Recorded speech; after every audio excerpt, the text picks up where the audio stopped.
कुंभमेळ्याच्या निमित्तानं विकास कामं सुरू आहेत. रस्त्यातल्या खड्ड्यांमुळे 5 जणांचं बळी घेतल्यामुळे हे काम वादात अडकलं असताना आज सकाळीच एका बॅनरनं नाशिककरांचं लक्ष वेधून घेतलं.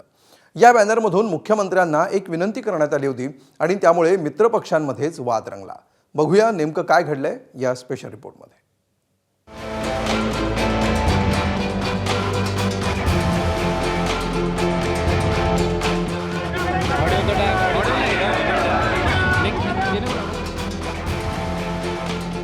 नाशिकमध्ये खड्ड्यांमुळे 5 महिन्यात 5 बळी गेल्यानंतर नागरिकांमध्ये प्रचंड रोष.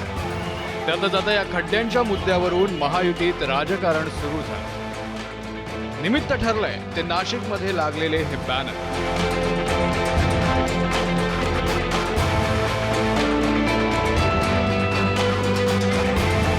अजित पवारांच्या राष्ट्रवादी काँग्रेसच्या युवक अध्यक्षांनी शहरभरामध्ये होर्डिंग लावलेले आहेत आणि या होर्डिंगच्या माध्यमातून मंत्री छगन भुजबळ यांना नाशिकचे पालकमंत्री करा, नाशिकला खड्ड्यातून बाहेर काढा अशी मागणी करण्यात आलेली आहे. विशेष म्हणजे या बॅनरवर मुख्यमंत्र्यांचा उल्लेख दत्तक नाशिकचे पालकमंत्री असा करण्यात आला.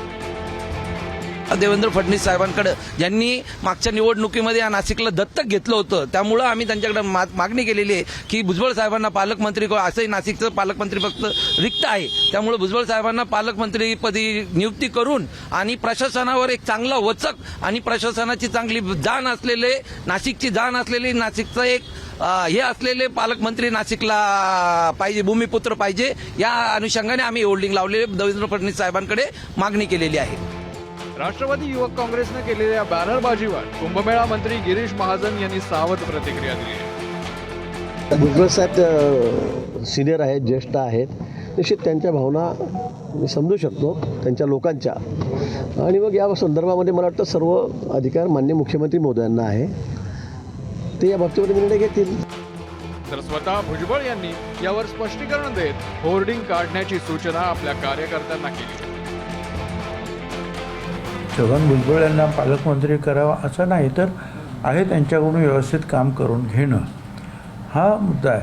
अर्थात ज्यांनी हे बोर्ड्स लावलेले आहेत, फ्लेक्स लावलेले आहेत, त्यांच्याकडे मी नापसंती व्यक्त केलेली आहे आणि ताबडतोब ते फ्लेक्स जे आहेत माझ्या नावाचे ते काढायला सांगितलेले आहेत. भुजबळांच्या सूचनेचं पालन करत कार्यकर्त्यांनी होर्डिंग हटवले. मात्र या निमित्तानं सत्ताधाऱ्यांवर टीका करण्याची आयती संधी काँग्रेसला मिळाली.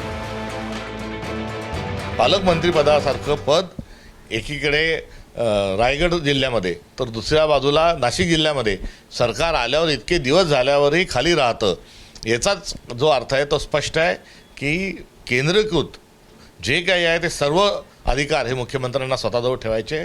त्यामुळे किती पण बॅनर लागले, पोस्टर लागले तरी मुख्यमंत्री महोदयांच्या गळ्यातलं जे ताईत आहे, जे त्यांना संकटमोचके म्हणतात, अलीकडच्या काळात त्यांच्या असणाऱ्या त्या ऑडिओ क्लिपमुळे कदाचित त्यांचं वेगळं बारसं महाराष्ट्र करेल. मात्र कोणी काय केलं तर गिरीश महाजनांना कोणी हात लावू शकत नाही. नाशिकप्रमाणेच रायगडला राष्ट्रवादी आणि शिवसेनेतल्या चढाओढीमुळे पालकमंत्री मिळालेला नाही. अनिकेत तटकरे विधान परिषदेवर बिनविरोध निवडून गेल्यानंतर हा वाद मिटल्याचं बोललं जात असलं तरी तशी अधिकृत घोषणा मात्र झालेली नाही. पण रविवारी माणगाव इथल्या पक्षप्रवेश सोहळ्यात शिवसेनेचे इच्छुक भरत गोगावले काय म्हणाले तुम्हीच ऐका. पालकमंत्र्यांसाठी पण काल आम्ही सांगितलं आणि झालेलं आहे, फक्त आता डिक्लेरेशन बाकी आहे, त्यामुळे त्याची पण काळजी करू नका. पालकमंत्र्यांसाठी पण काल आम्ही सांगितलं आणि झालेलं आहे, फक्त आता डिक्लेरेशन बाकी आहे, त्यामुळे त्याची पण काळजी करू नका. रायगडचा पालकमंत्री ज्यावेळेस MLCचा विषय झाला त्यावेळेस गोगावलेंना द्यावं असं ठरलेलं होतं आणि मला वाटतं की ते शब्द पाळतील अशी मला खात्री आहे.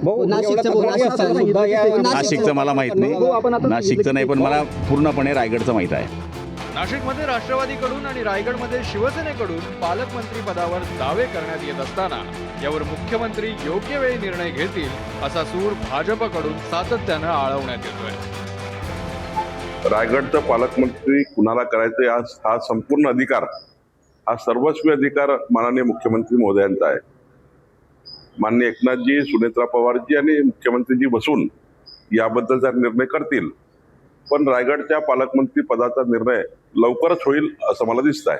त्यांच्या पक्षाची मागणी त्यांनी करणे योग्य आहे. पण शेवटी मी आधीच सांगितलं की सर्वस्वी अधिकार मुख्यमंत्र्याचे आहे.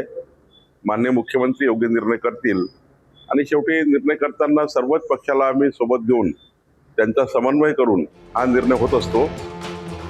जिल्ह्याचा पालकमंत्री हे पद दिखाऊ आणि केवळ ध्वजारोहण करण्यापुरतं मर्यादित नाहीये, तर संपूर्ण जिल्ह्याच्या विकास निधीच्या चाव्या देखील पालकमंत्र्याच्या हातात असतात. विकास निधी आपल्या इच्छेनं वळवून विरोधकांनाच नव्हे तर वेळप्रसंगी मित्रपक्षांनाही शह देता येतो. ज्याच्या हाती ससा तो पारधी असा न्याय असल्यामुळे नाशिक आणि रायगडमध्ये महायुतीत रस्सीखेच पाहायला मिळते.